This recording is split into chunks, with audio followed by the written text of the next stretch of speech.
最初は、このキーワードで、韓国の今コロナ検査を首都圏で150カ所でやってるんですけども、誰でも無料で症状なしでも、もう一回、ハッシュタグ誰でも無料で症状なしでも、それがキーワードだと思います。はい。はい。じゃあ行きますよ。 수도권은 그제부터 임시검사소에서 누구든 무료로 익명검사를 해주고 있습니다. 혹시 나도 하는 의심이 들면 지나가던 길에 검사를 받아보라는 건데요. 확진자가 19명 나왔습니다. 검사 희망자도 갈수록 늘면서 의료 인력은 여기도 턱없이 부족합니다. 김하영 기자가 보도합니다.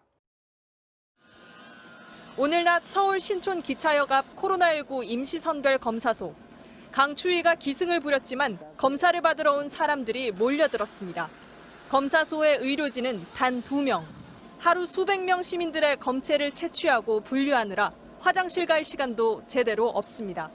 화장실은 그 점심시간 때 한 번씩 가고 아니면 정급하면은 옷을 갈아입고 다시 갔다가 다시 와서 옷을 갈아입고 이렇게 하는 식입니다. 서울 은평구의 다른 임시선별 검사소. 천막으로 가렸을 뿐 영하 5도의 찬바람이 드나드는 바깥에서 난로 하나의 의지에 2명의 의료진이 몇 시간 동안 검사를 이어나갑니다. 추워요? 추워요?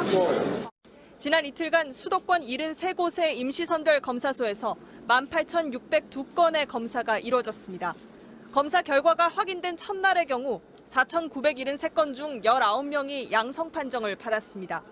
0.38%의 양성률, 1,000명 중 4명꼴로 확진자가 나온 셈으로 검사를 받지 않았다면 자신도 모르게 바이러스를 퍼뜨리고 다녔을 19명을 조기에 발견해 격리시킬 수 있었습니다.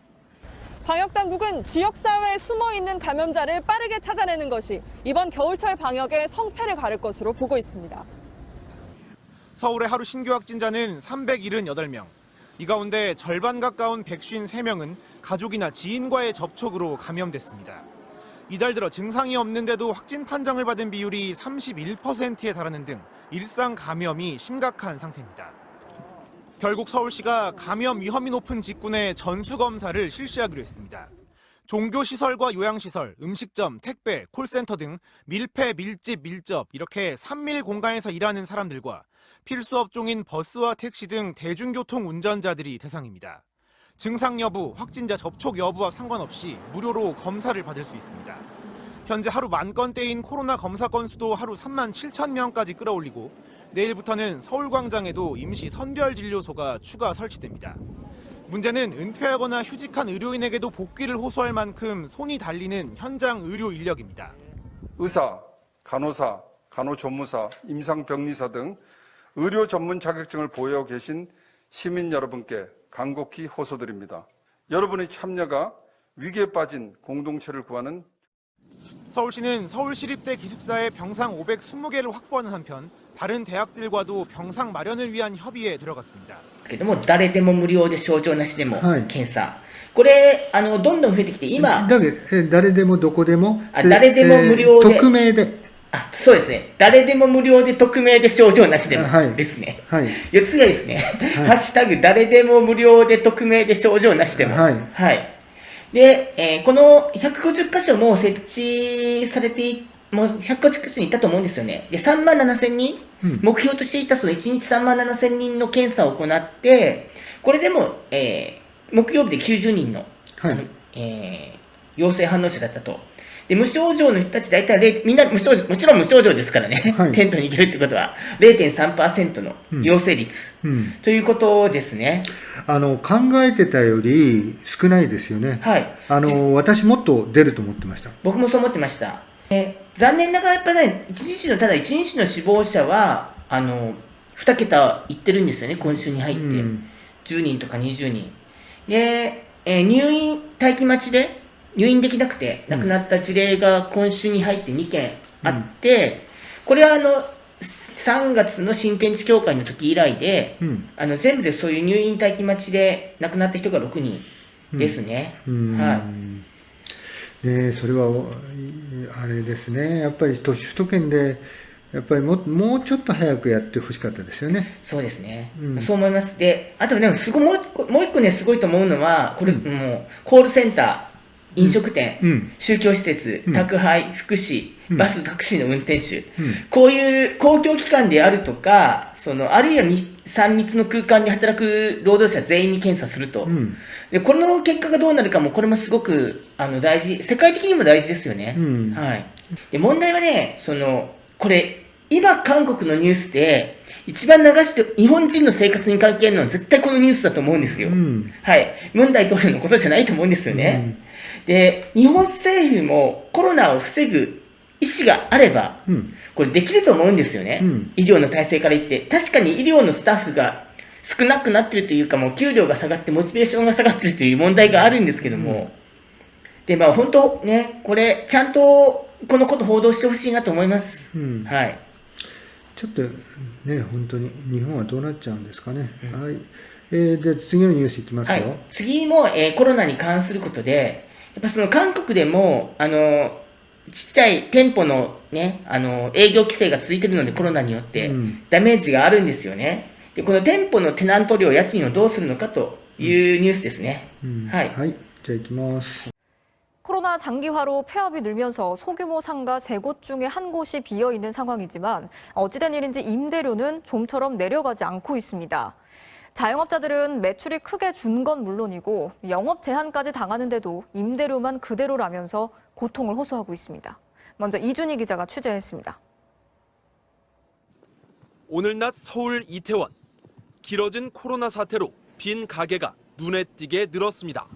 특히 이런 2층 이하의 소규모 상가들이 직격탄을 맞아 올해 초 6%대였던 공실률이 최근 30%를 넘었습니다. 3곳 중 한 곳은 비어있는 셈입니다. 빈 상가가 많은 만큼 임대료도 내렸을 것 같지만 현실은 그렇지 않습니다. 공실률은 5배가 됐지만 임대료 인하폭은 겨우 1.8%. 한 번 내렸다가는 다시 올리기 어렵고 무엇보다 임대료가 건물값의 기준이 되기 때문에 차라리 비워두겠다는 건물주가 많은 겁니다. 수요 공급 법칙이 이제 수요가 없으면은 이제 가격이 내려가야 되는 게 정상인데 상가 같은 경우는 이제 가격을 내리게 되면은 이제 자산 가치가 떨어질 수밖에 없어요. 깎아준 임대료에 세액 공제를 해주는 착한 임대인 제도가 있긴 하지만 지난달 한 조사 결과 소상공인 10명 중 8명은 작년과 임대료가 같다고 답했고 오히려 올랐다는 답도 10%를 넘었습니다. 소상공인들은 강화된 거리두기로 노래방과 헬스장 등은 문을 닫고 음식점은 9시까지밖에 영업을 못하는데도 임대료는 그대로 내야 하는 게 가장 큰 고통이라고 호소합니다. 전체 이자를 좀 빼주고 봐주시면 안 되겠냐 그랬더니 많이 베풀었는데 심하다고 그러면서 100만 원 올렸다고요. 이러다 보니 코로나 전쟁에서 왜 자영업자만 희생해야 하느냐며 사회가 멈춘 동안 임대료도 멈춰야 한다는 국민청원 글엔 일주일 만에 15만 명이 동의했습니다. 一言で言って、まあ、ひどいなというか、この3月、4月に韓国で、優しいテナント主運動、優しい貸主運動というのが広まって、それなりに広がったんですよね。その家賃をタダにしてあげるとか、すごく下げてあげるとか。でもやっぱそれは全部ではなくて、もう何ヶ月か経って、まあ、家賃を上げてるところがあるっていう話なんですけども、そうですね。ですね。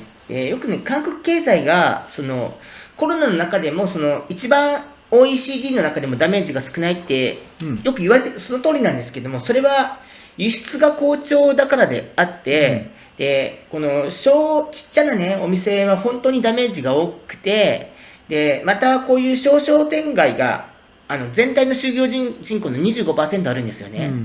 だからやっぱりこのダメージが多いという中で、この映像の中にあった大統領府のこの、請願でも 자, 이렇게 소상공인들의 부담이 커지자 영업이 제한된 기간 동안은 임대료를 내지 않게 해주자는 법안까지 나왔습니다. 자, 과연 이게 가능성이 있는 건지, 그리고 법안의 취지대로 소상공인들의 고통을 덜어주려면 어떤 게 필요한지 이어서 조윤정 기자가 짚어봤습니다. 어제 발의된 이른바 임대료 멈춤법의 핵심은 장사를 멈추는 동안 임대료도 멈추라는 것. 노래방처럼 문을 닫게 하는 집합금지 기간엔 임대료를 안 내게 하고 카페 등의 매장 내 영업만 금지하는 집합 제한의 경우 임대료를 절반 미만만 내게 하자는 내용입니다. 감염병 예방 조치에 대한 피해를 소상공인 자영업자에게만 전가해서는 안 됩니다. 임대인과 금융기관, 정부가 함께 나눠야 합니다. 당장 건물주의 사유재산을 과도하게 침해한다는 비판이 제기됐지만 어쨌든 이를 계기로 소상공인이 부담해온 막대한 경제적 고통을 이제는 분담해야 한다는 목소리가 나오고 있습니다. 임차 상인분들의 재산권이나 영업권도 상당히 침해를 받고 있는 것이거든요. 여기에 대한 보상 조치가 제대로 되어 있지 않는 것도 사실 위헌 소지가 있는 것이다.